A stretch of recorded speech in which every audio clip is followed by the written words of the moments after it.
الحمدللہ رب العالمین والصلاة والسلام علی سید المرسلین اما بعد فاعوذ باللہ من الشیطان الرجیم بسم اللہ الرحمن الرحیم۔ الحمدللہ درس اصلاح معاشرہ کا یہ سلسلہ جاری ہے اور آج اس کا یہ 18واں درس ہے۔ کل جیسا کہ ہم نے ذکر کیا کہ جب ایک نیا گھر وجود میں آتا ہے، یعنی معاشرے کی سمجھ لیجئے کہ جب اکائی پڑتی ہے تو اس کے لیے کیا ضروری چیزیں ہیں وہ ہم نے کل بیان کی۔ اسی طرح ہمارے معاشرے کے اندر بہت سی اور بھی خرابیاں ہیں جن کا تعلق اجتماعیت سے ہے، یعنی جس میں بہت سے لوگ مبتلا ہیں۔ ایک تو ہے کہ کوئی گھر خاص، بلکہ ہر ایک ہی تقریباً جو ہے وہ اس میں مبتلا ہے، اور وہ کیا ہے کہ ہر معاملے میں اپنے اسٹیٹس کو مد نظر رکھنے کی کوشش کرنا کہ یہ میرا اسٹیٹس ہے یا نہیں، یعنی یہ میرا معیار ہے یا نہیں، یا معاشرے کا یہ معیار ہے یا نہیں، اسے ہم بہت زیادہ مد نظر رکھتے ہیں، اور اس اسٹیٹس کے چکر میں بسا اوقات بہت ساری ایسی برائیاں یا ایسے برے کام کر جاتے ہیں کہ جس کی وجہ سے ہم اپنا بھی اور بسا اوقات دوسروں کا بھی نقصان کرتے ہیں۔ مثلا کسی کے گھر میں کوئی شخص بیمار پڑ جائے، اب جیسے کوئی نیا گھر وجود میں آیا، بیٹی کی شادی کی، بہو رخصت ہو کر گھر آئی، اب کوئی بھی بیمار ہو گیا گھر میں، ظاہر سی بات ہے ساس سسر ہیں یعنی جو ماں باپ ہیں وہ، یا اولاد میں سے بہن بھائیوں میں سے کوئی بھی بیمار ہوتا ہے، یا اگر کسی کے ہاں اولاد ہوئی تو وہ بچہ بیمار ہو گیا، تو اب علاج معالجہ یہ ایک فطری ضرورت ہے، انسان علاج کرواتا ہے۔ اب اس میں اس بات کا تو کوئی عمل دخل نہیں ہونا چاہیے کہ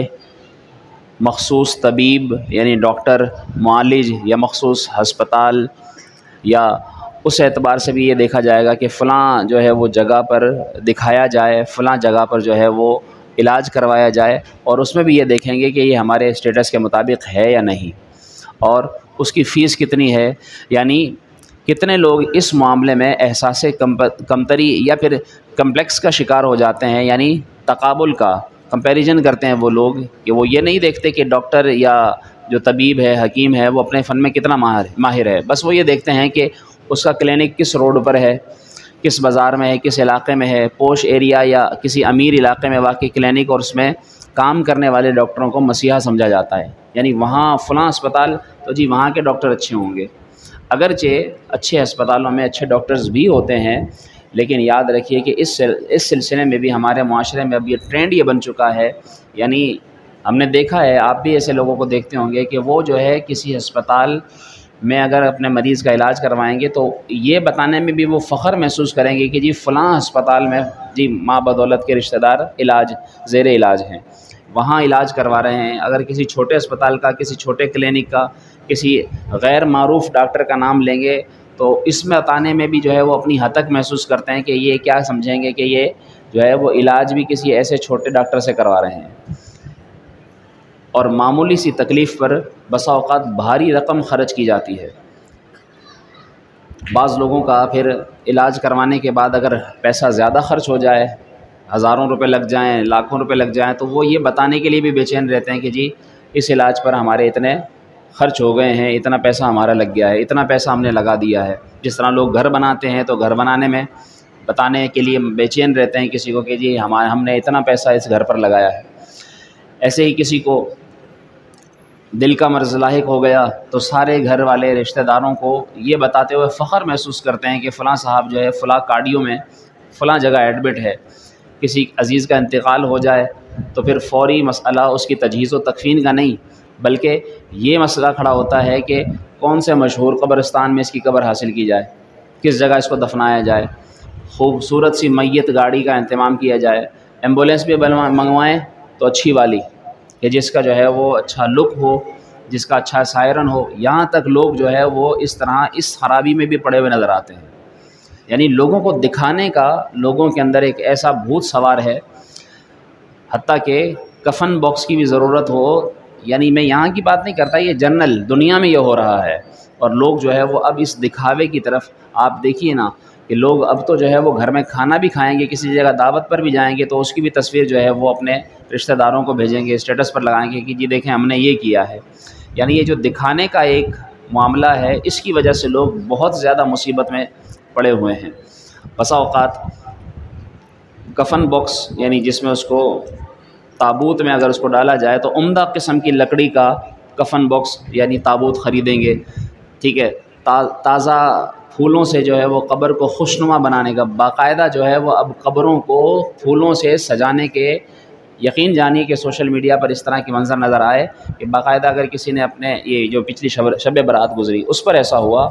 کہ باقاعدہ قبر کے اوپر جو ہے وہ کسی نے پھولوں کے ذریعے ڈیزائن بنوایا اور اس کو دیکھ کر پھر اس کے مقابلے میں اس سے اچھا بنوانے کی دوسرے نے کوشش کی۔ بتائیے، یعنی یہ حال ہے لوگوں کا کہ انسان زندگی میں تو زندگی میں، موت کے بعد قبر اور اس کے بعد مردے کو بھی نہیں چھوڑتے، یہ حال ہو چکا ہے۔ ایسے ہی آنے والوں کے لیے اگر کوئی مہمان آ رہا ہے یا میت پر بھی آ رہا ہے تو ان کے لیے کھانے کے مینیو کا بھی انتخاب، یہ بھی ایک اہم معاملہ سمجھا جاتا ہے۔ ایسے ہی اگر جو ہے وہ میت گاڑی اگر خوبصورت نہ ہو تو لوگ یہ کہتے ہیں کہ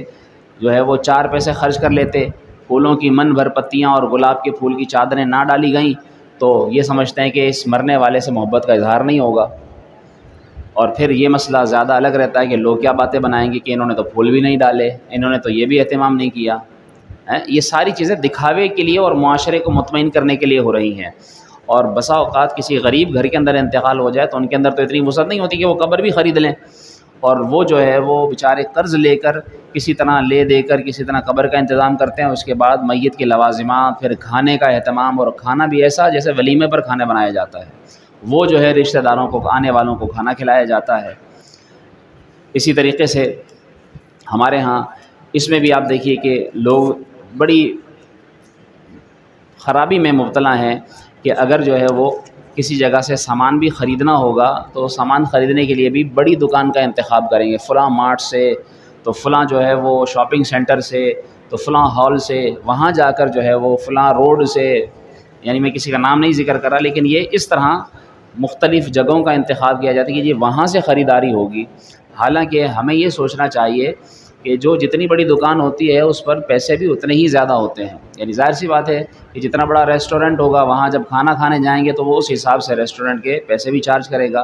حالانکہ بسا اوقات ہوتا یہ ہے کہ وہی اچھی چیز جو ہے وہ کسی چھوٹی دکان سے، کسی ٹھیلے سے مل رہی ہوتی ہے اور کم پیسوں میں مل جاتی ہے، لیکن چونکہ روڈ پر بیٹھ کر کھائیں گے یا کسی چھوٹے ہوٹل میں بیٹھ کر کھائیں گے تو لوگ کیا کہیں گے، لوگ باتیں بنائیں گے کہ کھانا بھی کھا رہے ہیں تو چھوٹے موٹے ہوٹل، اپنے ہی گھر کے افراد کہ کھلانے بھی لے گئے ہو تو ایسی جگہ، ان کی یہ ڈیمانڈ ہوتی ہے کہ جی ہمیں کسی اچھی جگہ پر جو ہے وہ جہاں کھانا کھائیں تو وہاں پر اے سی لگا ہوا ہو، اے سی حال ہو، وہاں ہم کھانا کھائیں گے۔ حالانکہ گھر میں جو ہے وہ بسا اوقات لائٹ چلی جائے تو پنکھا چلانے کا بھی انتظام نہیں ہوتا۔ حالت یہ ہے، یعنی ہمیں سوچنا چاہیے اپنے رویے کی اور اپنے عمل کی، ذرا سی ہمیں جانچ کرنی چاہیے کہ ہم آخر کس طرف جا رہے ہیں۔ ہر معاملے کے اندر جو ہے وہ دکھاوا، ہر معاملے کے اندر جو ہے وہ اسٹیٹس، ہر معاملے کے اندر اپنا معیار بنانے کی کوشش کرتے ہیں کہ جی ہماری ناک رہ جائے۔ جو اس چکر میں پڑتا ہے یاد رکھیے کہ وہ آخر کار جو ہے وہ ذلت کا سامنا کرتا ہے۔ آخر کار ہوتا یہ ہے کہ پیسے اس کی جیب سے زیادہ چلے جاتے ہیں، اچھا خاصا خرچ ہو جاتا ہے، پھر وہی تنخواہ دار آدمی مہینے کے آخر میں پریشان ہوتا ہے کہ اب جو ہے وہ میں اپنا گھر کیسے چلاؤں۔ ایسے لوگوں کو میں جانتا ہوں۔ اس لیے خدارا اس اعتبار سے خاص طور پر ضرور اپنے ہر عمل کا جائزہ لیجئے۔ یوں ہی جو ہے وہ بسا اوقات نماز جنازہ اور اس کی بعض رسومات کا معاملہ ہے کہ جب کسی کے ہاں انتقال ہو جائے تو اس کے ہاں جب اظہار غم کرنے جائیں گے تاکہ اس کا غم ہلکا ہو، اس لیے غم میں شریک ہونے جاتے ہیں۔ تجہیز و تکفین میں اس کی مدد کرنا اور نماز جنازہ میں شریک ہونا، ایسے ہی یہ بڑا ثواب کا کام ہے، لیکن افسوس یہ کہ یہ کام سارے، یعنی اس کے غم میں شریک ہونا، اس کے جنازے میں مدد کرنا اور اس کے دیگر کاموں میں ہاتھ بٹانا، ظاہر ہے کہ جس گھر میں انتقال ہوا ہے گھر کے افراد تو غم میں مبتلا ہوتے ہیں، ان کو تو بیچاروں کو ہوش نہیں رہتا۔ اب یہ جانے والے جاتے ہیں تو اس لیے سے نہیں جائیں گے کہ ہم ان کا غم ہلکا کریں گے، ان کو ذرا حوصلہ دیں گے، اس لیے جائیں گے کہ اگر نہیں گئے تو وہ کیا کہیں گے، وہ کیا سمجھیں گے کہ یہ تو ہمارے گھر میت پہ بھی نہیں آئے۔ یعنی ہمارا جانا بھی اس لیے ہے کہ کوئی ہم پر باتیں نہ بنائے، اس لیے نہیں ہے کہ ہم ثواب حاصل کرنے کی نیت سے جا رہے ہیں، اس لیے نہیں ہے کہ ہم جنازہ پڑھنے جا رہے ہیں کہ یہ ثواب کا کام ہے۔ اور بارہا ایسا مشاہدہ کیا جاتا ہے کہ نماز جنازہ میں شریک بہت سے لوگوں کو خود نماز جنازہ کی دعائیں یاد نہیں ہوتی اور وہ ہاتھ باندھ کر کھڑے رہتے ہیں۔ کئی بار جب ان سے پوچھا جاتا ہے کہ بھائی تمہیں دعا یاد نہیں ہے، کبھی دعا یاد کرنے کی جو ہے وہ ہمت کر لو، اتنی توفیق ہو جائے کہ دعا تو یاد کر لو نماز جنازہ کی، نماز جنازہ پڑھنے جاؤ، تو وہ یہ کہتے ہیں کہ ہمیں یاد نہیں، بس شریک اس لیے ہوتے ہیں کہ اگر شریک نہ ہوں گے تو وہ کیا کہیں گے کہ جی وہ تو میرے فلاں کے رشتہ دار کے انتقال پر آیا تھا، جنازے میں بھی شریک نہیں ہوا۔ یعنی بھاگے بھاگے بسا اوقات لوگ اس لیے آ رہے ہوتے ہیں کہ جی جنازے میں شریک ہو جائیں۔ ایسے ہی میت کو کندھا دینے کے معاملے میں آگے آگے بڑھیں گے کہ جی کندھا دے دیں، کیوں؟ دیکھ رہے ہوتے ہیں کہ اس کے میت کے جو باپ، اگر بیٹے کا انتقال ہے تو باپ، یا باپ کا انتقال ہوتا ہے تو اس کی بیٹے موجود ہیں، تو اس بیٹے کی موجودگی میں نظر یہ ہوتی ہے کہ وہ بیٹے دیکھ رہے ہیں یا نہیں دیکھ رہے۔ اگر دیکھ رہے ہیں تو میں کندھا دوں تاکہ ان کو یہ ہو جائے کہ ہاں جی یہ ہمارے والد کے جنازے میں شریک تھا اور اس نے کندھا بھی دیا تھا۔ ایسے ہی اس فکر میں جو ہے وہ لوگوں کو بڑی فکر رہتی ہے کہ بس ہمارا کسی طرح ان کی نظروں میں یہ آ جائے کہ ہاں یہ ہمارے اس موقع پر شریک ہوئے تھے۔ خاص طور پر جو ہے وہ غم کے موقع پر، خوشی میں تو بسا اوقات وہ سمجھتے ہیں کہ چلو چل جائے گا، لیکن غم میں اسی طرح آپ دیکھیے کہ کندھا دینا اتنا ثواب سمجھتے ہیں، حالانکہ جس کے جنازے میں شریک ہوئے ہوتے ہیں اس کو سہارا دینے کے لیے، کندھا دینے کے لیے زندگی میں ضرورت تھی اس کو سہارا دینے کی، اس کو زندگی میں کبھی سہارا نہیں دیا۔ وہ بیچارہ جو ہے وہ غربت کا رونا رو رو کر، یا ویسے اس کو کتنی پریشانیاں تھیں، کبھی اس کو آ کر نہیں پوچھا، اور جب وہ مر گیا تو اب اس کو کندھا دینے کے لیے بے چین نظر آتے ہیں۔ ہمیں جو ہے وہ اپنی بہت زیادہ اصلاح کی ضرورت ہے، موت میت کے معاملے میں بھی، شادی بیاہ کے معاملے میں بھی، خوشی کے موقع پر بھی، غم کے موقع پر بھی، کہ جب بھی ہم کوئی ایسا کام کریں کہ جس میں اللہ کی رضا مد نظر رکھی جائے، وہ کام ثواب ہو۔ ظاہر سی بات ہے کسی کی خوشی میں شریک ہونا اللہ کی رضا کے لیے کہ یا اللہ میں اس کی خوشی میں خوش ہوتا ہوں۔ بہت سے لوگ ایسے ہوتے ہیں کہ خوشی میں خوش نہیں ہوتے، بلکہ شریک تو ہوتے ہیں لیکن خوشی میں ان کو اور دکھ ہو رہا ہوتا ہے کہ اس کو یہ خوشی کیوں مل گئی، وہ بجائے خوش ہونے کے حسد میں مبتلا ہو جاتے ہیں، تو وہ اس خوشی میں شریک بھی ہیں اور الٹا گناہ کا بوجھ اپنے سر پر لے کر جاتے ہیں۔ پھر غم میں شریک بھی ہوں گے، بس اوقات لوگ دور دور سے، یعنی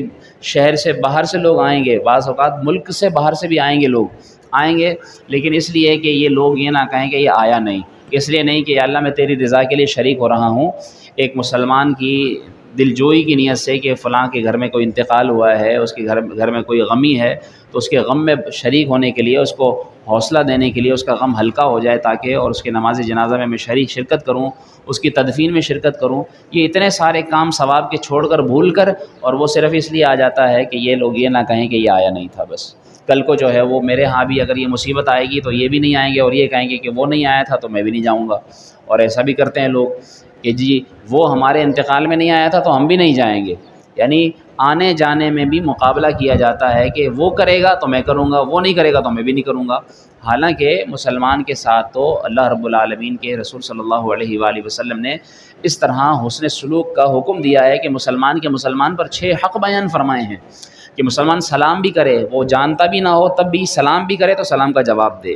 اس میں جان پہچان ضروری نہیں ہے، اس میں رشتہ داری ضروری نہیں ہے۔ ہم لوگ کہتے ہیں کہ فلاں رشتہ دار کا انتقال ہوگا تو ہم جائیں گے، نہیں، بلکہ جب مسلمان آپس میں بھائی ہیں، انما المؤمنون اخوہ، مسلمان بھائی ہیں، تو جب مسلمان بھائی ہیں تو پھر اس کے ساتھ اس کے حقوق بھی ادا کیجیے۔ پھر یہ نہ دیکھیں کہ رشتہ داری ہے، پڑوسی ہے، دوستی ہے تو جائیں گے، نہیں، بلکہ مسلمان کو اپنا بھائی سمجھ کر اس کے غم میں شریک ہوں، اس کا سلام کا جواب دینا، اگر وہ بیمار ہو تو اس کی عیادت کرنا، وہ مر جائے تو اس کے گھر والوں سے تعزیت کرنا، اس کے جنازے میں شرکت کرنا، اگر وہ چھینکے تو اس کی چھینک کا جواب دینا، وہ کسی جگہ پر کوئی دعوت دے تو اس کی دعوت قبول کرنا، اجابت کرنا، یہ ساری چیزیں مسلمان کے حقوق میں بیان کی گئی ہیں۔ تو ہمیں اس اعتبار سے اپنا جائزہ لینا چاہیے، اور خاص طور پر گھریلو زندگی کے اندر کہ جب جو ہے ایک گھر میں بھی رہتے ہوئے بسا اوقات جو ہے وہ حقوق سے غافل ہو جاتے ہیں، تو خدا را ان چیزوں کو بھی مد نظر رکھیے، اور معاشرتی نظر میں، لوگوں کی نظر میں دکھنے نظر آنے کی نیت کے بجائے یہ نظر میں رکھیں، یہ دھیان میں رکھیں، نیت میں رکھیں کہ ہمیں اللہ دیکھ رہا ہے، وہ ہماری نیتوں سے باخبر ہے، وہ ہمارے کاموں سے باخبر ہے، اس لیے جگہ جگہ فرمایا ہے کہ ان اللہ خبیر بما تعملون، اللہ تعالیٰ باخبر ہے جو تم کرتے ہو۔ اللہ تعالیٰ ہم سب کو اپنی رضا کی خاطر اچھے کام کرنے کی توفیق عطا فرمائے۔